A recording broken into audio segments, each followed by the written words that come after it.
গোটা বিশ্বের ভূ রাজনৈতিক প্রেক্ষাপটে ক্রমেই ঘনাচ্ছে আশঙ্কার কালো মেঘ। আপনাদের আগের একটি এপিসোডে তৃতীয় বিশ্বযুদ্ধ নিয়ে আশঙ্কা প্রকাশ করেছিলাম। সেই এপিসোডেই বলেছিলাম গোটা বিশ্বের বিভাজন যেন ক্রমেই বড় হচ্ছে। সেখানে শুধুমাত্র বড় দেশগুলো নয়, তুলনায় ছোট এবং মাঝারি দেশগুলো একে অপরের বিরুদ্ধে সংঘাতে জড়াতে পারে। ক্রমশ যেন সেই আশঙ্কাই সত্যি হওয়ার পথে এগোচ্ছে। একদিকে আমেরিকা রাশিয়া দুই দেশের মধ্যে সংঘাতের পরিস্থিতি তৈরি হয়েছে, আবার ভারতকে অস্থির করে তুলতে উঠে পড়ে লেগেছে পাকিস্তান। আর সেই লক্ষ্যে আরও কাছাকাছি আসছে বাংলাদেশ এবং পাকিস্তান। একদিকে ওই দেশের বায়ুসেনা প্রধান গোপন বৈঠক করছে, আর অন্যদিকে পাকিস্তানের মাটিতে লস্কর হামাস বৈঠক নিয়ে দানা বাঁধছে রহস্য। ইসরায়েলের তরফে ভারতকে যে সতর্ক বার্তা দেওয়া হচ্ছে তা কতটা গুরুত্বপূর্ণ? সোশ্যাল মিডিয়ায় হানি ট্র্যাপের ফাঁদ পাচ্ছে কারা, আর সেই ফাঁদেই বা পা দিচ্ছে কারা? ফের বড়সড় নাশকতার ছক কষছে ওই জঙ্গিরা।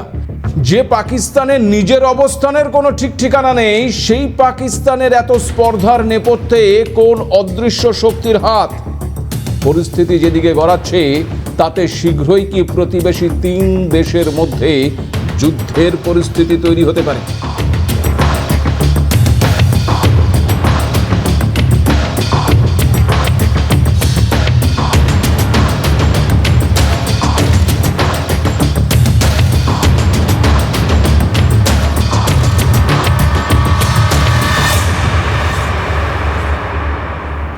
নমস্কার, আপনারা দেখতে শুরু করেছেন এডিটার্স ডায়েরি। আমি ভাস্কর দত্ত আপনাদেরকে আরও একটি নতুন এপিসোডে স্বাগত জানাই।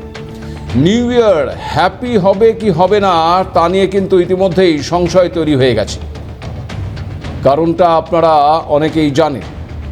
বছরের শুরু থেকেই একের পর এক ঘটনা আমাদের সামনে আসছে, যা ওই বিশ্বের ভূ রাজনৈতিক প্রেক্ষাপটে সমস্ত সমীকরণগুলোকে কেমন যেন ওলট পালট করে দিচ্ছে। শেষমেশ কি হবে তার ভবিষ্যৎবাণী করা এখনই খুব কঠিন। তেলের জন্য আমেরিকার ভেনেজুয়েলা দখলদারির পর এবার আটলান্টিক সাগরের বুকে ওই রাশিয়ার পতাকা লাগানো তেলের ট্যাঙ্কারকে ধাওয়া করলো মার্কিন বাহিনী। জানা গেছে ট্যাঙ্কারটি ইরান থেকে ভেনেজুয়েলার দিকে যাচ্ছিল। এর আগে ওই রুশ ট্যাঙ্কারটির নাম ছিল বেলা 1। 2024 সালে আমেরিকা ট্যাঙ্কারটির ওপর নিষেধাজ্ঞা জারি করার পর তার নাম পাল্টে মারিনেরা রাখা হয়।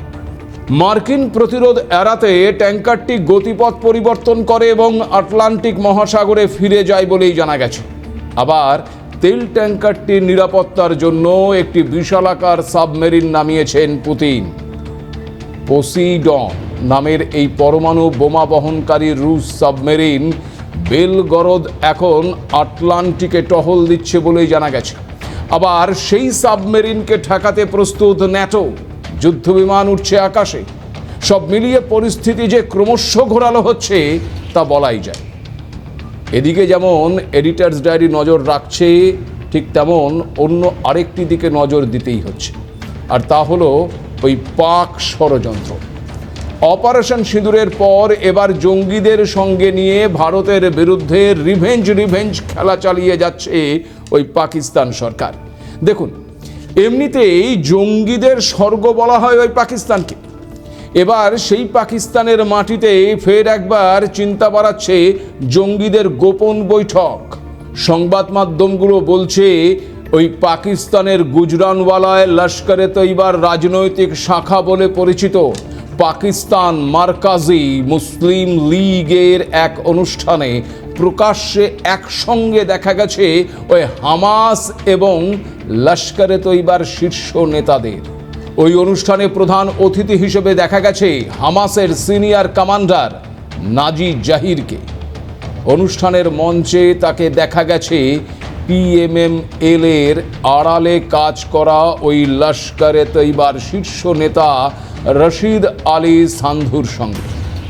এখানে আপনাদের একটা বিষয় জানিয়ে রাখি যে এই PMML বা ওই পাকিস্তান মার্কাজি মুসলিম লীগকে লস্করের রাজনৈতিক মুখোশ হিসেবেই মনে করা হয়। এখন ওই অনুষ্ঠানের ভিডিও সোশ্যাল মিডিয়ায় ছড়িয়ে পড়ার পরেই ঘনাচ্ছে আশঙ্কার কালো মেঘ। একাধিক সংবাদ মাধ্যম দাবি করছে যে এই ঘটনা দুই সন্ত্রাসী সংগঠনের মধ্যে আদর্শগত এবং সংগঠনগত যোগাযোগ ক্রমশ গভীর করছে। এনডিটিভির একটি প্রতিবেদন বলছে, হামাস নেতা ওই জাহির এর আগেও পাক অধিকৃত কাশ্মীরে বিভিন্ন জায়গায় লস্কর ঘনিষ্ঠ মঞ্চে উপস্থিত ছিল। 2025 সালের ফেব্রুয়ারি মাসে এই জাহির পিওকেতে এসেছিল। সেখানে জাহির লস্কর এবং জৈশে মোহাম্মদ জঙ্গি গোষ্ঠীর কমান্ডারদের সঙ্গে ভারত বিরোধী জনসভায় রীতিমতো ভাষণও দিয়েছিলেন। আর তার ঠিক কয়েকদিন পরেই জম্মু এবং কাশ্মীরের পেহেলগামে ঘটেছিল সেই ভয়াবহ জঙ্গি হামলা, যার বলি হয়েছিলেন 26 জন ভারতীয় নাগরিক। তাহলে কি নেপথ্যে ছিল এই হামাসেরও হাত? বর্তমান পরিস্থিতি এবং দুই জঙ্গি সংগঠনের এই বৈঠক স্বাভাবিকভাবেই ভারতের জন্য কিন্তু উদ্বেগজনক।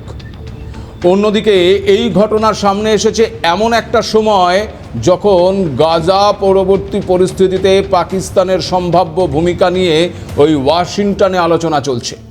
তবে ইসলামাবাদের মাটিতে হামাস লস্কর ঘনিষ্ঠতার খবর আন্তর্জাতিক স্তরেও অস্বস্তির কারণ হতে পারে বলেই মনে করছেন বিশেষজ্ঞরা। একই সঙ্গে প্রশ্ন উঠছে, গত কয়েক বছর ধরেই করাচি এবং ইসলামাবাদে হামাস নেতাদের আনাগোনা বেড়ে যাওয়ার ঘটনা কি গোটা দক্ষিণ এশিয়ার জিহাদি কর্মকাণ্ডের এক নতুন আঁতাতের ইঙ্গিত?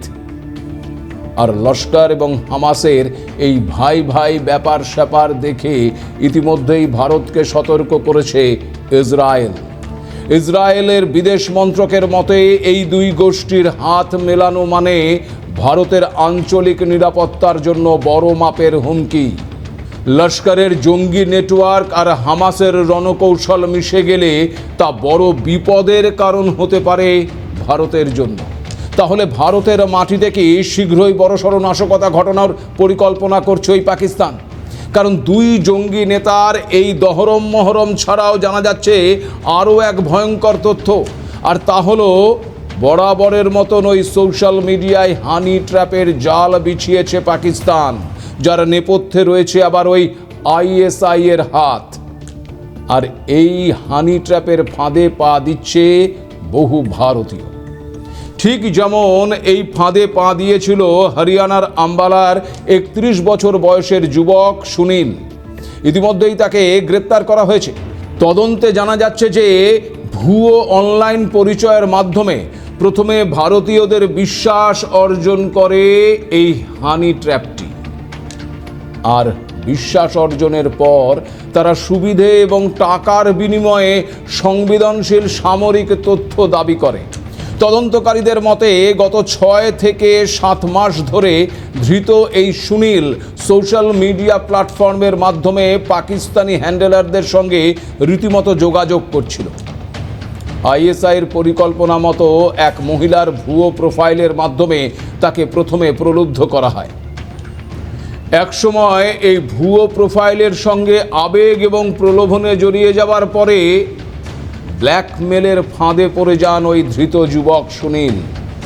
এদিকে সুনীল একটি বেসরকারি ঠিকাদারের সঙ্গে কাজ করার সূত্রে বিভিন্ন সামরিক ইউনিটে নির্মাণ প্রকল্পের তদারকির কাজে যুক্ত ছিল।